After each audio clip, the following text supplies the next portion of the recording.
they expended what they had The in government December. is no. How many people did we feed in December? If no family can finish a bag of rice in 1 month, even if they have a glutton in that family, nobody. That's the truth. Okay. That's the truth. So the point we are making here is that government is only reacting. It will just come like that and go. It will fizzle out in the next 5 days. I'm telling you. The truth is that government is supposed to plan the lives and citizens of the lives of the citizens in order that we can have a very, at least what we call relative peace. We cannot actually, underestimate the fact that when people are hungry, they are angry. Okay, so let me get this right. Are you saying that the government, this directive for food to be released from the National Reserve should have come earlier? It should have come in September, not even February. Okay, so let's take this back now. Within that period, there was some kind of palliative they did. Palliative. They actually released. Remember, they also food. bought from the national, what was it called? This thing. The President Shah initiative actually gave a directive that the part of the reserve should be released and sold as part of the palliative, cheaper for Nigerians or government to buy in order for them to get to the citizen, which they did.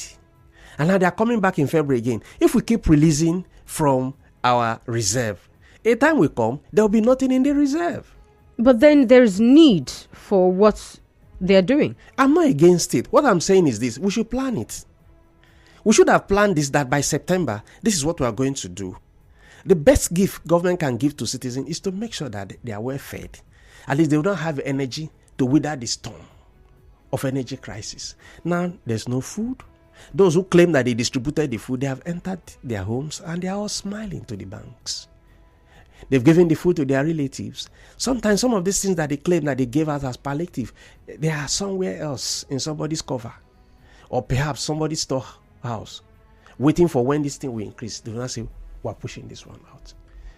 The politics associated with food and food distribution in Nigeria is too high. You are aware during the COVID period, how many people gave money for that? How many people received? In the place where I live here in Rivers State, people in my compound were giving just one pack of Hungry Man Indomie as government palliative. What will it do? And who will it help? That's the problem. All right, still talking about some of the interventions now. And also looking at some of the areas where the whole high cost of living is affecting people. Another area is housing, right?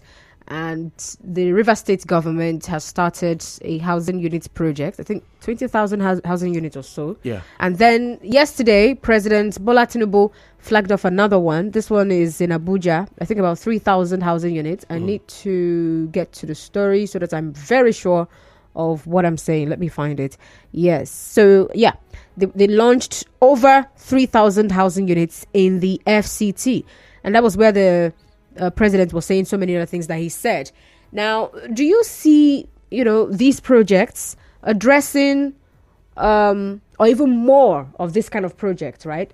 Addressing the housing issues we have. The housing issues we have the issue of affordability and then availability. I was actually going to ask who were the target audience when government build. Who are the beneficiaries? Constance, are they the women in the market? Or the laborers? Or the Okada riders?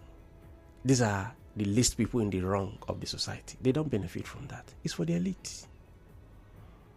And that's the truth. Let me tell you, as a Marxist, Kamal said that something we call the transmutation of the qualitative and the negation of negations. We are not doubting the fact that government actually built for the citizen. What we are saying here is that the caliber of citizens who can afford it are not within, the civil servant class. They are not the ordinary businessmen on the street. They are people who have actually made their money either in government or in big governments, parastatal, or perhaps a multinational organization. They buy it as chain and they sell in bits, or they rent, and it's not affordable to the poor too. The poor can only go there either as a messenger or as a gate man or perhaps as a house help. That's the issue. So in other words, what they're doing is not enough. How many people are staying in government house at Elekaya? Have you found out the cost of staying at Elekaya, one of government housing project in Rivers State that has been very successful? Or Amadiama? Or Nzimiro? They're not affordable to the poor. Why do you think we have plenty estate agents that are telling you drop 300,000, you pay in bits and pieces? If we had confidence in government, we wouldn't do that. But there's nothing wrong in giving SIM, our support. Let's see how it pans out. But I'm telling you, previous attempt at doing this had not always favored the poor. It has always been for the elites. Somebody will pride himself, when I was in government, I got this. So at old age, this one should pay my bills before I join my ancestor. That's exactly what is happening to housing. Interesting. Now, still on this whole interventions by the government. Now, another thing that has happened this year was the fact that the federal government had to suspend some of the intervention programs as a result of what was happening in the social welfare ministry. That's the poverty alleviation, whatever now. Yes. So, I mean, this particular ministry was supposed to bridge the gap of providing intervention to those who are vulnerable. So do you think that suspending those programs, the school feeding programs and the rest of them, suspending them because of corrupt people heading the ministry was actually a right move? What have we done to those who are corrupt? We have only suspended them. They went to EFCC, they came back and they were smiling. What does it tell you? These are the issues. Somebody is accused of having government money in her private account. The person went to EFCC. A day after, the person came back and is waiting maybe to be reinstalled again as a minister. And the outgoing minister went there, came back. Program recorded massive gains because they had. You think so? Yeah. They are in the north, but not in the south. How many people are willing to lend their children as it is in Nigeria today? How many people are willing to lend their children to food? How much is the cost of one meal in the school intervention program? Under what hygienic environment were the meals prepared? Did you test the health status of those who are involved in it? These are parameters you can use to measure the success. Is it supposed to be a continuum on the part of government? It's not supposed to be. Any government that is involved in feeding the masses cannot do infrastructure. That's the simple truth. So there should be a balance between that. So you're saying that school feeding program shouldn't have lasted as long as it did? It was a charity. Interesting. Indeed. It was. Okay, so how do we now help vulnerable people? You help vulnerable people by coming up with a program on intervention. The word is intervention. And intervention is not supposed to last for too long. You help them until they're able to find their feet again. So what if that takes like 10 years? It couldn't have been an intervention. It's a deliberate policy. It couldn't have been an intervention. No intervention should last more than 1 year. Because it's assumed that immediately after you ease out, there should be something waiting for you. There's no free lunch anywhere. I agree. Government must show the human face. I agree. But people are not supposed to rely on government for food forever. That's the truth. So I want to get to something else that I know we've talked about in the past, and then it came up again. So there's a court order for the federal government to regulate prices of commodities. I mean, you're one person who have always said this is not possible. But then, I mean, that was last year. This is the new year. So I don't know what has happened with Mr. Uwadiunor. So is this achievable, first of all, within maybe a short term or in the long run? What factors would even decide Let me tell if you, this would ever happen? There's a policy somersault in Nigeria. Is Nigeria a welfare state? Is Nigeria a capitalist state? Is Nigeria a socialist state? We should differentiate. If Nigeria is a capitalist state and we're hiding under the umbrella of mixed economy, it's not possible to regulate the price. That's the truth. But government can do something. On the essentials, government can do something. Okay, explain. please. There are basic essentials of life, like energy. Okay. It's an essential. Housing is an essential. Think of a situation where an individual is given a plot of land. Government comes up with this. This is the cost of building a house for you. And then you have to make a commitment. And you stretch it over maybe 10 years. You complete the payment. You now begin to think ownership at that point. That's what we're talking about. Now, whether government likes it or not, they say they are not subsidizing energy. Let me tell you, if you don't have gas to cook, you don't have kerosene to cook, you don't need to go to the street to fight. You can actually destroy the government of the day by creating climate issues for the government, by destroying all the trees in your surrounding. This whole place will become a desert. And that's the worst case for government. So what government is supposed to do in this case is to come up with a human face and say, okay, we are doing this. I don't mean the kind of subsidy we say we are giving. That's exactly what it's supposed to be. Interesting. Well, thank you very much, Mr. Uwadiunor. Let's get to the phone lines now. The numbers to call are 0817-923-0002, 0817-923-0002, and 0817-923-0003, 0817-923-0003. You can also call 0817-923-0007. All right, so the question I'm asking is pretty simple, all right, so that we don't take so much time listening to just one person, all right? My question to you is, what should the government do, or what can the government do to bring down the high cost of living in Nigeria today? Because so far the government has done a couple of things, but Nigerians are still not having it, all right? So what do you think government should do to lower the cost of living in Nigeria? Get on Facebook and drop a message. I'll read them. Nigeria Info 92.3 PH. Cookie Gam is calling from Rumolumeni. Welcome aboard. Go on, please. Costa, good evening. Good evening, sir. Costa, major things that one wants in life: food, shelter, and clothing. For clothing, one can buy clothing. It can have one clothes. You come back from wash it, dry it that night, and wear and get clean. But food and shelter are major necessities of a man. Constant. By the time last year, a bag of rice sold for 32,000 naira, 34,000. But by now, it sells 72,000. I want to report yesterday, 72,000 naira.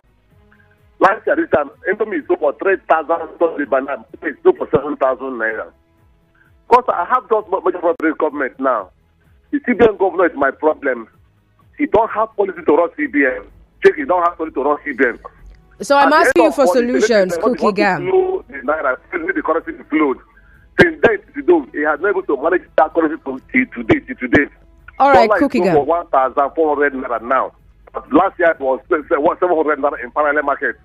Because I have one problem with this government of President Tinubu. Okay, Cookie Gam. So this is what we're doing. I'm not asking you to give me problems.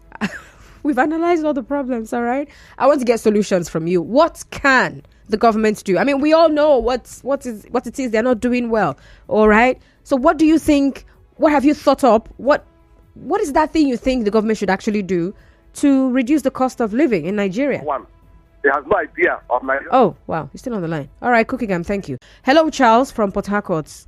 Good evening. Okay, good evening, Constance. Welcome aboard. Let's back forward to June or May last year, when this government was inaugurated and that subsidy speech was made.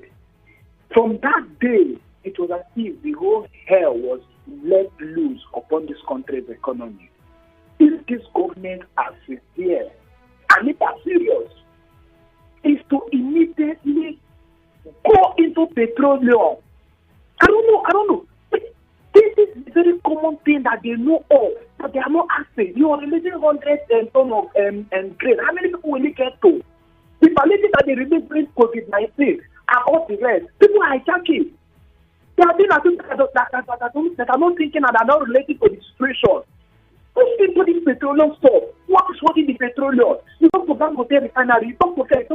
If we have petrol and we can afford petrol as low as 300 or 400, dividend of 400, it will affect the prices of them. Okay. Thank you very much, Charles. Hello, Christian from Bonny Island. Welcome aboard. Yes, if you go back to where they made the wrong step by closing the border. Look, it's like most of our commodity now, whatever we produce in Nigeria is very cheap for the neighboring countries to buy. Instead of them, when our money had value, they were bringing their product to sell to Nigeria. Niger, Chad, Cameroon, all those foreign, they were bringing food across the border to sell here. Now the money has no value. There's no need of bringing their product. Instead, they buy from here and take back in. And that is where the problem is. These people, I don't understand what is. They are not adding up anything. Are they not thinking? Oh, wow. Thank you so much. Hello, Emmanuel from Rumokuta. Yeah, good evening. Good evening, sir. Your question, what should government do to bring down the prices of commodities? Number one, they should bring down the price of fuel down to 150 naira per liter. 100 and Number what? two, they should bring down the price of fuel to 160 naira per liter. Oh, okay. Number two, they should meet America and discuss with them so that they will not allow the dollar to be rising against Naira every day. They should put our refinery so that fuel will be cheap and diesel will be cheap here. If they will do this threaten, bringing down the price of fuel, meeting with international community so that dollar will not begin to rise against Nigerian Naira. Everything will just be okay because they are the cause of the problem. Thank you. All right, thank you very much. Hello, Mr. Zion. You have the floor. Go on, please. Thank you. First of all, let's consider our foreign exchange rates. If we can deal with that, number one. Then number two, fuel. Let's be honest. Petroleum pump price determines the economy of Nigeria. We have seen it. So if we can start operating the refineries, well, this is just a broken. I don't even like talking about this refinery thing. Okay, the Dangote one. Can we just stop with for now? Or give us 6 months, supply us every product. Why we fix our own here? That will help us a long way. Then number two, sorry, number three. Every domiciliary account owned by Nigerian, close it. Don't pity anybody. Close all of them, hands down. Also account for domiciliary, anything dollar account owned by Nigeria. If you have a child you want to pay his school fees in any university of the world, come through the central bank. But they will have a policy, a particular bank to handle that matter. So that we don't go out and be sourcing for dollars and be causing our economy more problem. Then number four, put money into the hands of all the petty traders, the farmers, all the small workshop mechanic, welders. Put money in their hands. Let them form clusters before our economy will bump up again. All right. We're going to commercial break and then we'll come back and wrap up. Forms are on sale and admission is now open into JSS1 for the 2024-2025